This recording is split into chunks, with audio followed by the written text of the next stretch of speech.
आज सांगलीची जी सामान्य सर्वसामान्य जनता आहे त्या जनतेचे घटक असणारे आमचे मुख्य सांगलीच्या उद्योगधंद्याचा कणा असणारा आमचा व्यापारी वर्ग आणि त्याचबरोबर हे जे सगळे छोटे मोठे फळ विक्रेते भाजी विक्रेते ज्यांच्या माध्यमातून या शहराला भाजी आणि फळांसारखी जीवनावश्यक असणारी गरज पुरवली जाते या सगळ्यांच्या वरती होणाऱ्या अन्यायाच्या विरोधात एकजुटीनं आज आम्ही एक मोठा मोर्चा काढलेला आहे आणि या सांगलीचे जे आयुक्त आहेत आणि तेच कलेक्टर म्हणून काम पाहतात त्यामुळे आम्ही कलेक्टर ऑफिसवरती हा मोर्चा आणला आणि या आयुक्तांचा धिक्कार करण्यासाठी आम्ही हा मोर्चा आणलेला आहे। सगळ्या सांगलीचा आर्थिक कणा असणाऱ्या सर्व व्यापाऱ्यांना LBTच्या माध्यमातून नोटीस दिलेल्या आहेत। या सांगली शहराचे जे स्टँडिंग चेअरमन आहेत त्यांनी चर्चा करण्याची तयारी दाखवली होती, पण दुसऱ्या बाजूला हे प्रशासन आम्हाला नगरसेवकांना सत्ताधारी पक्षाच्या स्टँडिंग चेअरमनना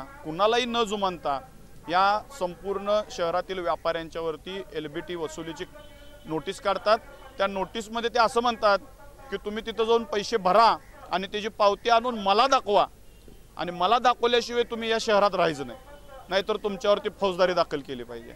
अशा प्रकारची हुकुमशाही राजवट सांगलीमध्ये चालू झाली। दुसऱ्या बाजूला सर्वोच्च न्यायालयाच्या निर्णयानुसार राष्ट्रीय फेरीवाला धोरणाची अंमलबजावणी सांगली महानगरपालिका करत आहे। महाराष्ट्र शासनाच्या आदेशाप्रमाणे येत्या 4 महिन्यामध्ये तशी अंमलबजावणी करून त्यांचं पुनर्वसन करून त्यांना स्थलांतरित करायचं। त्यांचं योग्य पुनर्वसन करण्यासाठी महानगरपालिकेकडून एका बाजूला प्रयत्न चालू असताना आदेशाची कॉपी प्राप्त होताच या कलेक्टरनी या आयुक्तांनी स्वतः त्या भाजी मंडईमध्ये जाऊन उभारून ती भाजी मंडई सुपडा साफ करायला लावली। ज्या भाजीवाल्यांना नगरपालिकेनं पूर्वी तिथं बसण्याची परवाने दिलेले होते आणि त्यांचं प्रत्येकी कमीत कमी 5 ते 10 हजार रुपयाचं नुकसान केलं गोरगरीब लोकांचं। त्याच्यावर तोडगा काढा म्हणताना सर्व लोकप्रतिनिधी इथले आमदार असोत खासदार असोत DPDC असो सर्वजण आपल्या निधीतून पैसे द्यायला तयार असताना मंडई बांधायची योजना पूर्ण होऊ शकत असताना सुद्धा या आयुक्तांचं म्हणणं असं आहे की प्रत्येकी 1 लाख रुपये गोळा करा, आम्ही मंडई बांधतो। ज्या व्यापाऱ्यांना 1 लाख रुपयाची किंमत माहीत नाही, मोजता येणार नाहीत, अशा लोकांच्याकडनं 1-1 लाख रुपये गोळा करा।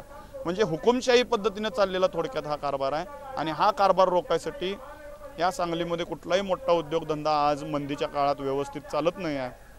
त्यामुळे उद्योजक व्यापारी छोटे विक्रेते फेरीवाले यांच्यासह घरपट्टीच्या माध्यमातून सुद्धा प्रचंड व्याज आणि शास्ती लावून सामान्य जनतेला जे लुबाडण्याचं काम चाललेलं आहे ती सर्वसामान्य जनता आज रस्त्यावर उतरलेली आहे आणि या हुकुमशाही कारवाईच्या विरोधात आम्ही त्यांचा निषेध करतोय। त्यांना चर्चेचं निमंत्रण आम्ही आजही देतोय, पहिलाही 10 वेळा दिलेला आहे। आमच्याशी चर्चा करावी, सांगलीचे लोक त्यांना सहकार्य करतील, चर्चा करणार नसतील तर यापेक्षा तीव्र निषेध चालू राहील।